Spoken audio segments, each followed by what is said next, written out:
Can't Tear My Eyes From You, Chapter 2, Behind Closed Doors.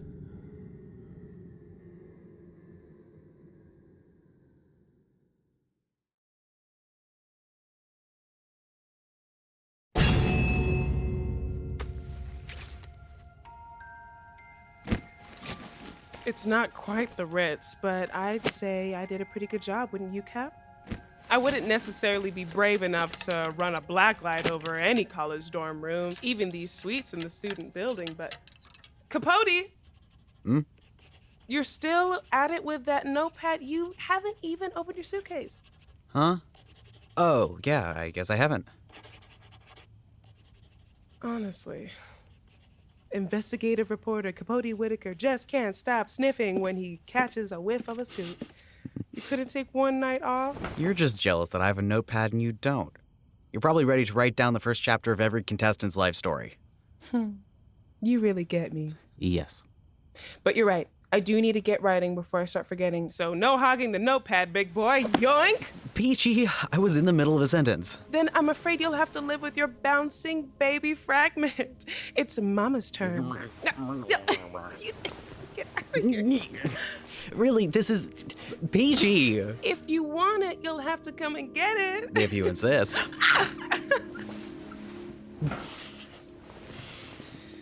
God, I love that smile. Oh, I could just stare into your eyes and listen to you say that forever and ever. You're not getting your notepad back, though. Remember, I offered to show you how to smuggle in a notebook, too. With a hidden pocket like yours? In the back of your shirt? With this dress? It might be a little obvious with that one, but something bulkier would... Bulky? Oh, I know you didn't just say that. All right. Bulky? Really? First impressions are everything, Cap, and you get to put on a suit and jacket and those little glasses of yours, and you look like the second coming of James Bond. Bond does not wear glasses. But a lady has to make certain accommodations to the camera if she wants the camera to stay on her. That's how the world works. I know. But I still like you better in sweatpants and an old t-shirt on a Sunday morning. Keep this up, and I'll like you better in a body bag. Fine. Keep the notebook. You have to help me take this thing off, though. I can hardly breathe. Aw, bindo blues. Poor baby. No wonder you can't breathe, Cap. This is way too tight. You're gonna hurt yourself. One rib's no great loss. I do have 23 spares. Much better. Really, Cap? Necessary sacrifices. Is it necessary? If someone clocks me, we're sunk in this competition, Peachy. The producers already know I'm not talking about the producers. The other contestants. The audience. If this show operates on any sort of popular vote and people know that they're voting for America's sweethearts, I think I only drag you down. You're better than all of them put together. Okay, sure. You think so. But some people get to live in the meritocracy and some don't. It doesn't matter how good you are if everyone's decided you don't count. Ain't that the truth? But squeezing your lungs into toothpaste isn't gonna get you there either. Well, what would you like me to do? Wear this one instead. My old binder, but I didn't pack this. I did. I thought you might do something like this. And just because it's looser doesn't mean you get to wear it every day either. I know. I'll help you layer up if you need it. Remember, no matter whether we get the scoops we're looking for, I'd still like to have a Capote Whittaker to bring home at the end of this. You're right. This was short-sighted. Just be a smarter you next time, okay? Okay. Good. Now let's see what Mr. Big Shot Report has been thinking about.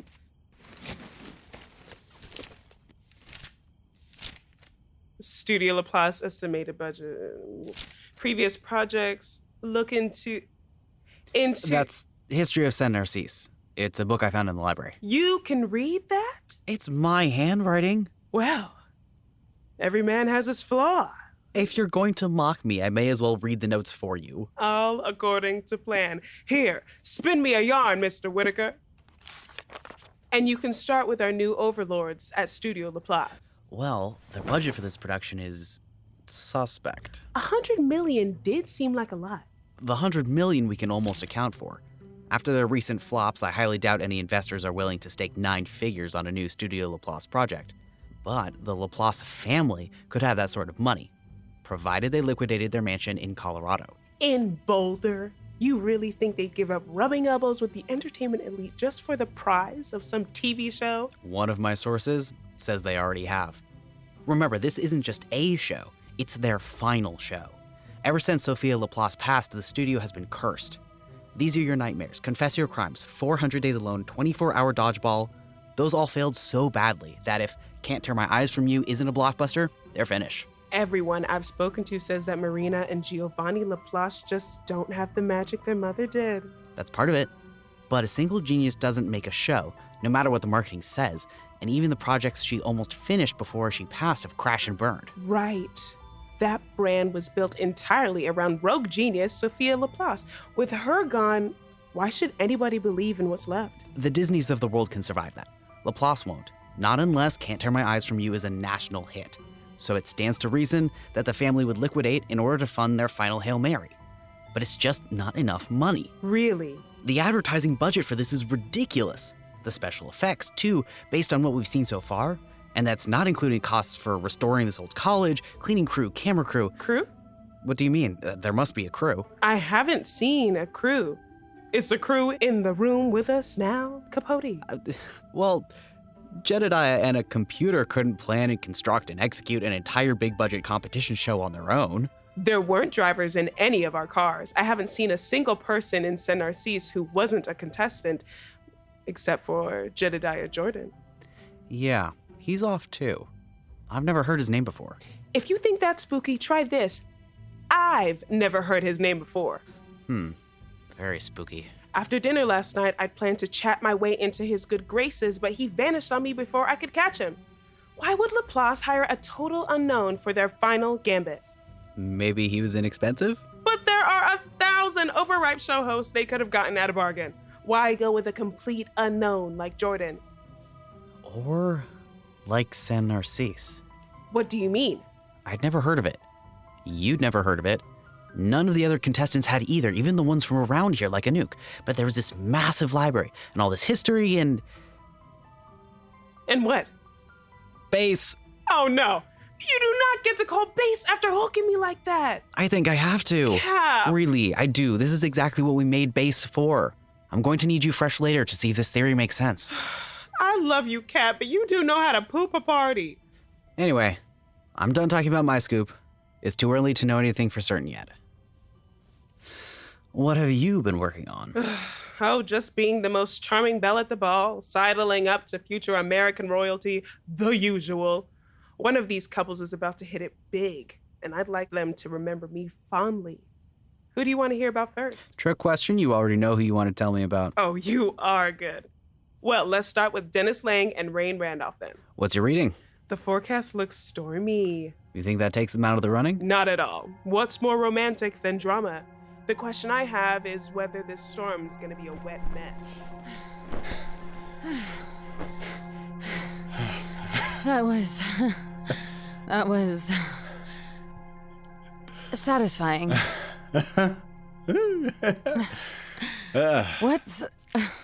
What's gotten into you? I should ask you the same thing. You haven't been like that since we were dating. You started it. Ew. Tissue me. Wait your turn. Fine. But, really, what the hell? What do you mean? It's different. Ever since we've gotten to this place, you're different, I'm different. I am not different. Feels like you are. After all my coursework, I would know if I was different. Yeah, well... If we're like this, imagine what everyone else is doing behind closed doors. Them? I'd really rather not. They're not all bad. Fine. Well, obviously Cruz is conventionally attractive. Really? I guess. If you don't count his face, or his body, or his voice, or the way he I guess looks. if you get through that yeehaw military stink, there could be something to Murdock. G.I. Jesus. Really? What about Whittaker? The shrimp? No thanks. Not into seafood. Who were you thinking of? Holliday's a cute little stick of dynamite, and Georgia, wow, I mean, you'd have to be blind, you know? Bombshell! Plus Anouk. Well, you know, man, I like a little crazy. Real firecracker. Dynamite and bombshells and firecrackers, huh? That's a lot of heavy artillery for one pea shooter of a man. What's your problem? I just thought you'd be a little more discerning. Do you think it's because of whatever made everybody act so strange earlier? Do I think what is? The way we're different, the sex, all of it. I mean, at dinner before Jedediah came in, you have to admit, it was weird. I could feel the energy in the air, yes. Everyone seemed so scared. It was wild. Pheromones, probably. It must have been. I wasn't scared. After the preparations I've done, you don't just get scared, Dennis. The first step to self-actualization is the death of fear and the birth of the phoenix. Mm-hmm. Blazing. Beautiful. Totally. I'm only scared when it's absolutely necessary. Were you afraid? Me? Obviously not, no. There was nothing to be afraid of, was there? Just some old, creaky buildings out in the woods. It wouldn't have been irrational. Rational. Of course. Something wrong with that? Nothing. I was agreeing with you. Yeah, definitely sounded like it. Maybe the reason you're so, uninhibited in this dorm room is because your problems can't reach us here.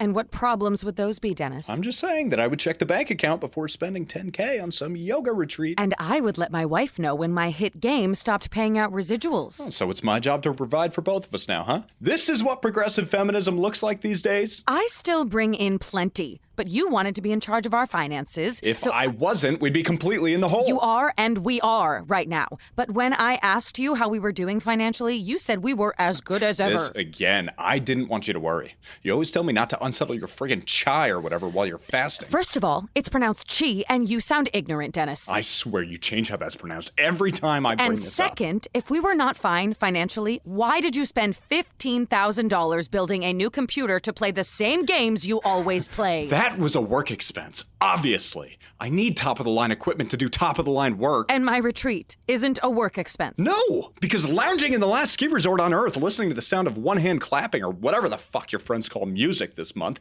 isn't work. Go to hell, Dennis Lang. Sure, fine. Go to hell. Really classy. I'll get us a table and you can meet me there. I hope their service is quick. I'm not sure how long I can stand sitting across from you. Why don't we speed things up and skip to dessert then? Only if you're on the menu. Oh, Raine. So, are they a drizzle or a thunderstorm? Well, Lang will throw a lot of words at you, but they don't end up meaning much. But Raine, I think she thinks she's trickier than she really is, and he's her favorite target. Sounds like a time bomb. We'll just have to see whether it goes off during the game. If the challenges are purely physical or intellectual, they'll likely have an advantage, but otherwise, they're a gamble. Interesting. Any advice for the rest? I'd recommend you stay away from Holliday and Murdock to start. Why is that? You have a nose for conspiracy, Cap. But if the person you're tailing doesn't make seven figures, you're surprisingly naive. I don't know for certain what's going on between the two of them just yet, but the way they were watching each other, I don't think we'd recognize the two of them when they're alone together.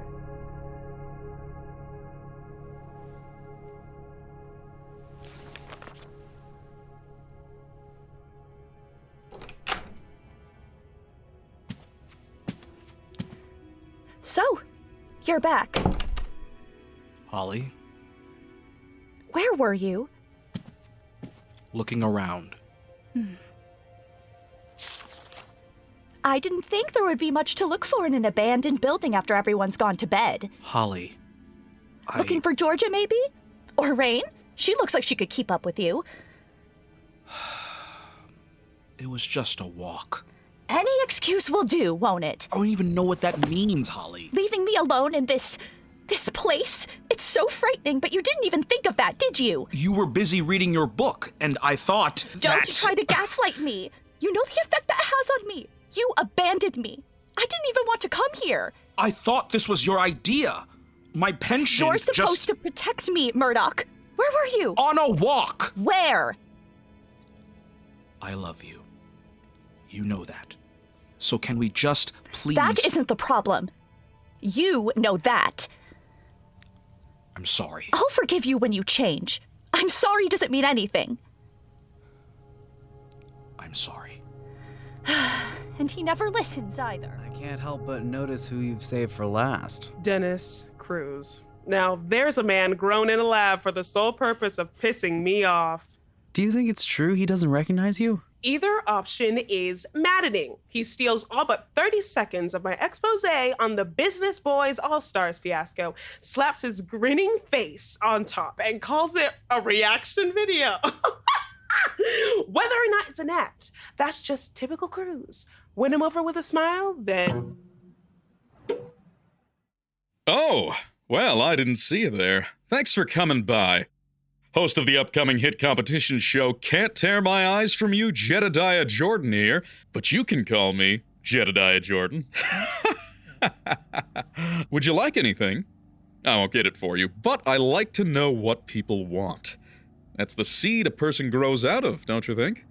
Want, desire, hunger, thirst. I'd like to get to know you if you'll let me. Wouldn't that just be swell? So, why don't you tell me what you want? I can keep a secret, don't worry. Just whisper it, and maybe I'll hear. Go on. What do you want most in all the world?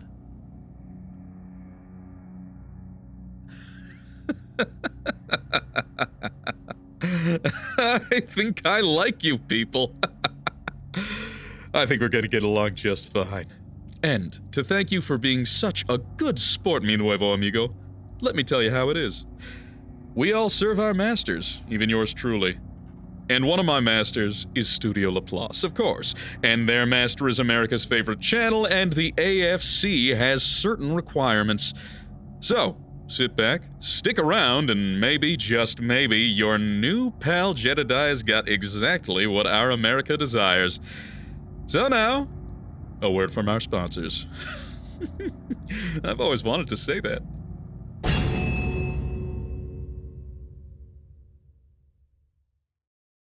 Boy, is it hot out there, but do we have the solution for you? Come on down to Wet Park. Come on down to Wet Park, the park where you can technically experience recreational water. That's right, you heard right.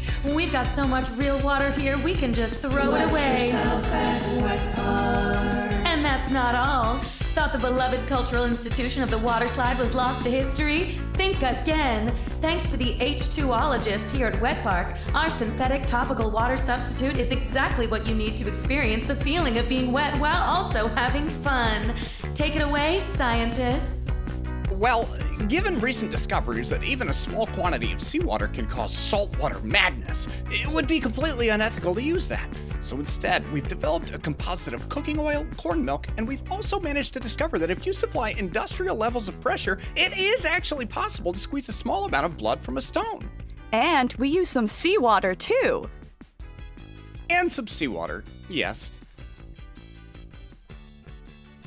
But wait, there's more. You can experience real water at our daily recreational water show, which, oh my goodness, it looks like they're starting the show right now. Let the daily recreational water show begin. Yay!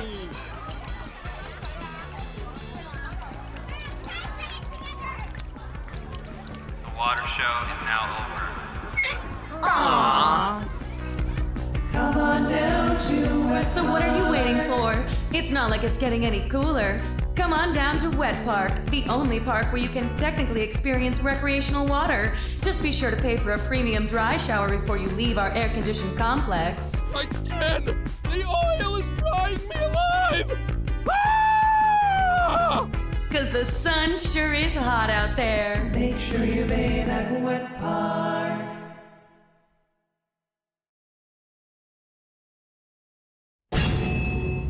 Help but notice who you've saved for last. Dennis Cruz. Now, there's a man grown in a lab for the sole purpose of pissing me off.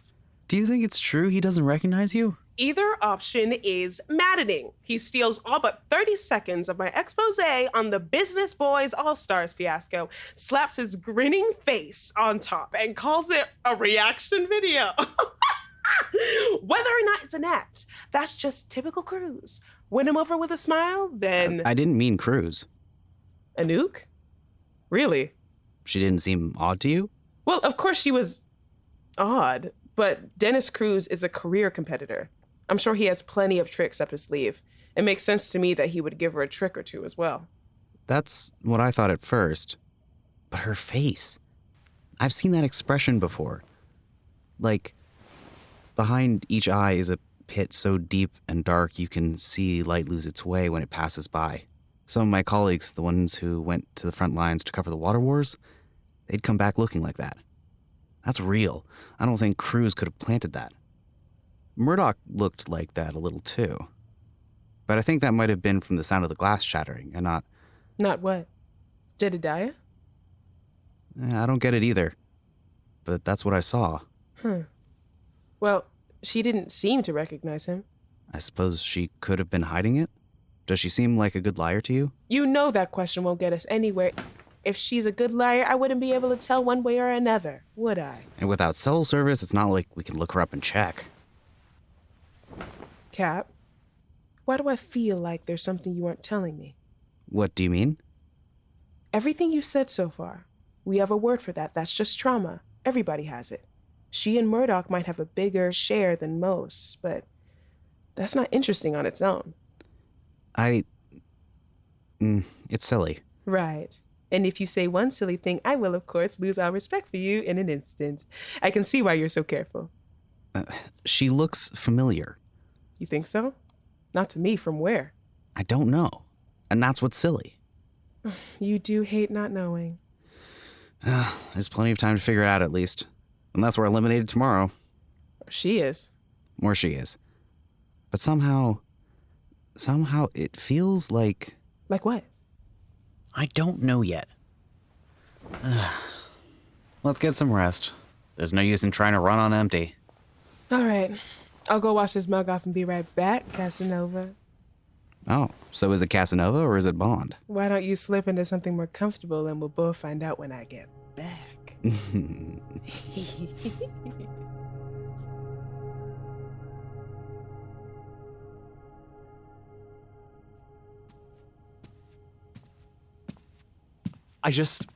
Look, babe, I'm trying to understand. I really am. I mean, we all get lost in the moment when the cameras are rolling. I know I do. It's not about the cameras, D. Then, I mean, what is it? I don't know. You gotta give me more than that. I don't know, all right? You think it doesn't freak me out that I don't know? You think I wouldn't tell you if I did? I don't know. Okay, I believe you. I never said I didn't. But hey, I gotta say, you made a hell of an impression. That's gonna win us some points with the producers, for sure. If you aren't careful, the edit's gonna cast you as a villain or a nutcase, but... Oh, my God, I'm sorry, babe. I didn't mean... It's fine. I mean, maybe we should just call it what it is, you know? Come on. Nobody I thinks... saw the looks on their faces. They think I'm crazy. I think I'm crazy, and I'm not nobody. Hey, so... is this a touch or no touch kind of feeling? Thank you. Touch. Please.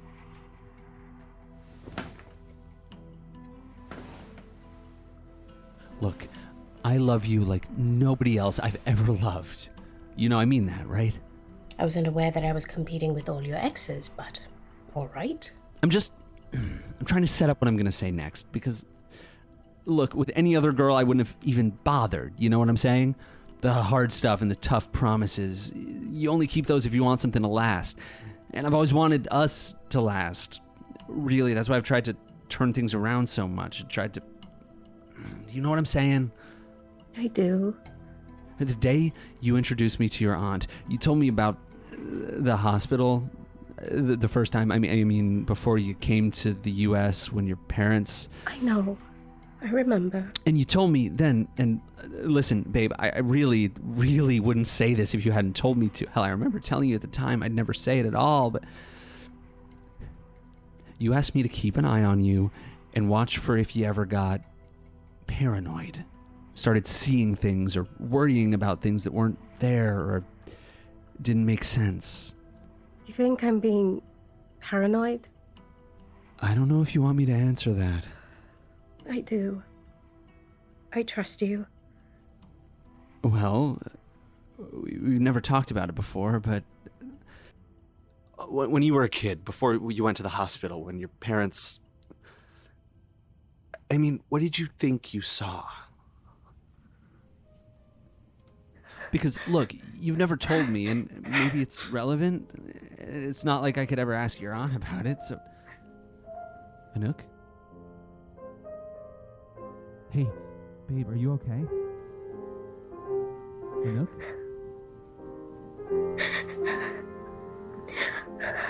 Anouk? What?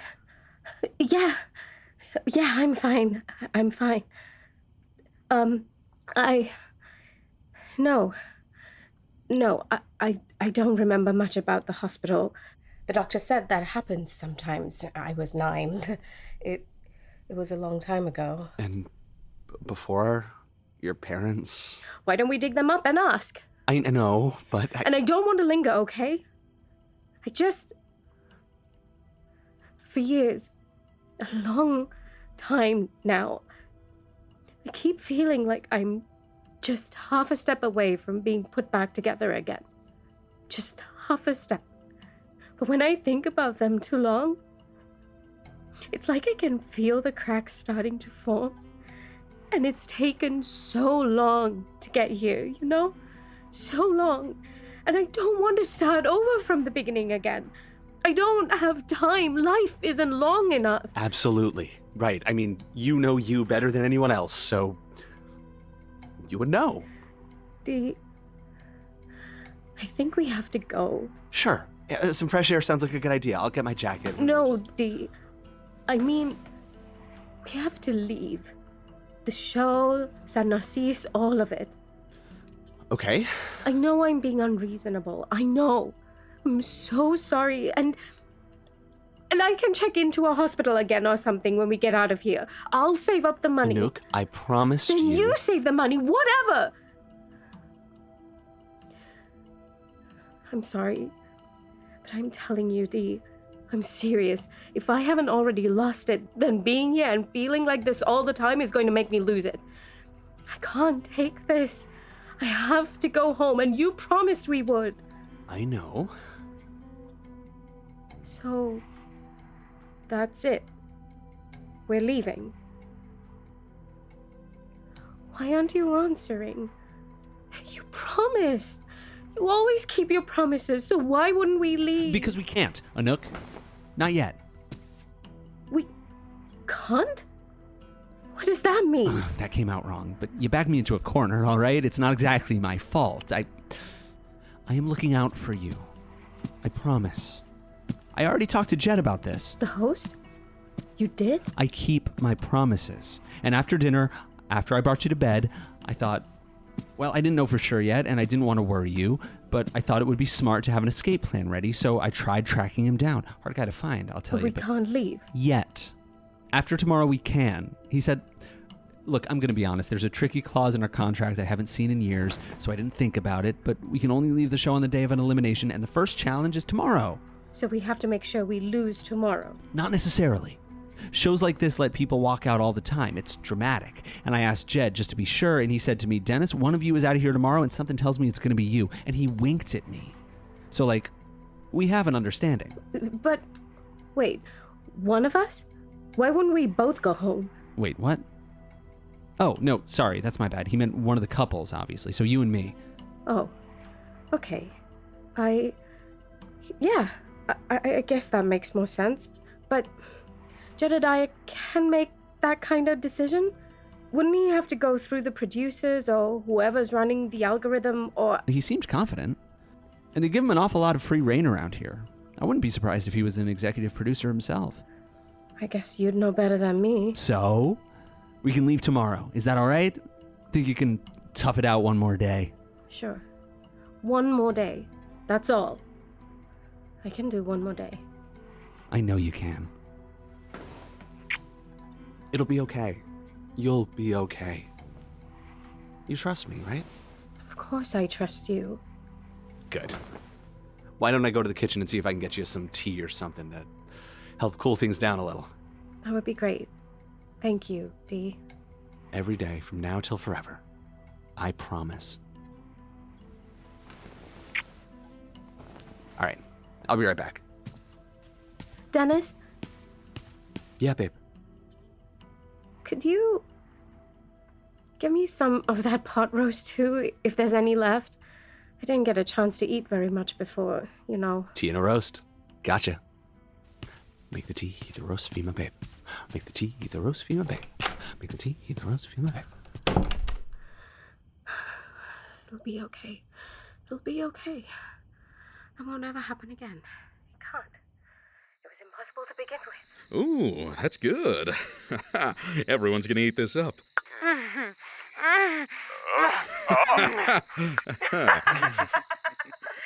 Al! You finished with that diagnostic check yet? Algorithm!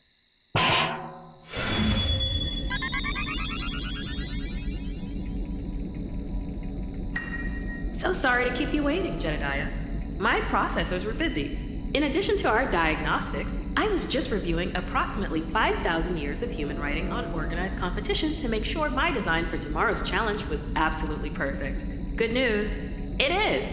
Better be. And let's get one thing straight. This is the kind of professional relationship where your processors are never too busy to hear me. All right? When I say jump, I want you to say how high. Got it? I'm sorry to disappoint you, Jedediah, but that won't be possible. Without legs, I can't jump at all. Is there anything else I can do for you? Just wrap up the diagnostic and let's see how the challenge looks in action. What a great idea. Executing now.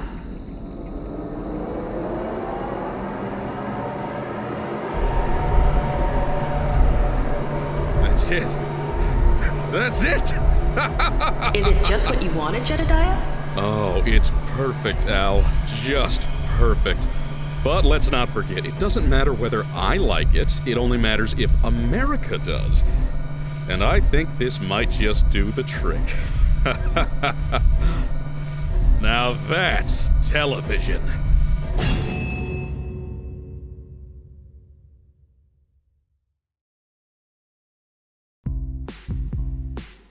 If you like our stories and you'd like us to keep making them, please follow us and spread the word about us on social media, including @The Penumbra Podcast on Instagram and TikTok, The Penumbra Podcast on Facebook, and @thepenumbrapod.bsky.social on Blue Sky. If you have a little bit to spare, we have merch galore available for you to buy, including t-shirts, mugs, posters, recordings of live shows, official soundtracks, and so much more. You can find those at shopthepenumbrapodcast.com. The kind of support that helps us most of all, though, is a recurring monthly subscription over at the Penumbra Special Edition at thepenumbrapodcast.supercast.com. You can receive early ad-free episodes and a huge amount of behind-the-scenes content, including production scripts, commentaries, live streams, and more. We have all this available for the same price on our old Patreon at patreon.com/thepenumbrapodcast as well, but we get a better rate on your contributions over at the Special Edition, so if you want your dollar to go farther in helping us, that's the place to go. We use your contributions to pay our actors and artists competitive rates, purchase equipment and license software that allows us to work and record remotely with a wide range of performers, and buy time to work obsessively on these stories to make them as good as they can be. If you want indie art to continue existing, please continue supporting it how you can. Thank you. And hey, speaking of behind-the-scenes content, one of our favorite rewards is our companion podcast for Thirst, Wet Hot American Doomsday, where Harley and I chat with the actors and artists of Thirst. This week, we're talking about creating and performing queer relationships with Amanda Egbu and Quinn McKenzie. Amanda, either of you can start. What do you kind of think about when you are getting into performing a character in terms of understanding their perspective, thinking about their perspective, and sort of acting that forward? Does that make sense? Yeah, like how do we build a character compared to our point of views and like the character's very different, distinct point of views, right? Yes, totally. Thank you. Yeah. Would you like to go first, Quinn? Oh, gee, thanks for teeing me up there. You're welcome, Quinn. We'd also like to shower thanks upon our endless gratitude tier supporters who give so generously to keep our show alive. Michaela Bear, Skyfire Forever, Radius Alna, the Werners thanking the Penumbra team for preserving and creating, June Gashoku, Jonathan the Wilkes, Raine and Pippin, Kiki's podcast patronage service, Gregory Seidman, Ari Berry, Jay Hull, Diana Cause, Cortu, Desert Willow, Eden the Gay Bookworm, Jane Marie Cohen, Tanya's Robot Repair, Chloe DeMoulin, Charlie Kane, Joey Minshew, in memory of Spiral Opal, and Genetic. Thank you all so much. This episode of Thirst, Chapter 2, Behind Closed Doors, was performed by Amanda Egbu as Georgia Whittaker, Quinn McKenzie as Capote Whittaker, Marge Dunn as Raine Randolph, Stefano Perti as Dennis Lang, Marc Pierre as Sergeant Murdock, Eleanore Cho Fellerhoff as Holliday Murdock, Joshua Ilon as Dennis Cruz, Melody Perera as Anouk Kalhara, Alexander Stravinski as the host, and introducing Tooky Kavanagh as the algorithm. The Can't Tear My Eyes From You theme was written by Harrison M. Beck. Our composer is Ryan Vibert. Our graphic designer is Jeff Wright. Our head of operations is Ginny D'Angelo. Thirst and the Penumbra podcast are created and produced by Harley Takagi Kaner, our director and sound designer, as well as Kevin Vibert, that's me, our lead writer. For additional credits, including credits for ensemble roles, our script editing team, our transcripts, and more, check out the show notes for this episode. That's all the apocalypse we have time for today. Thanks for listening, and stay hydrated.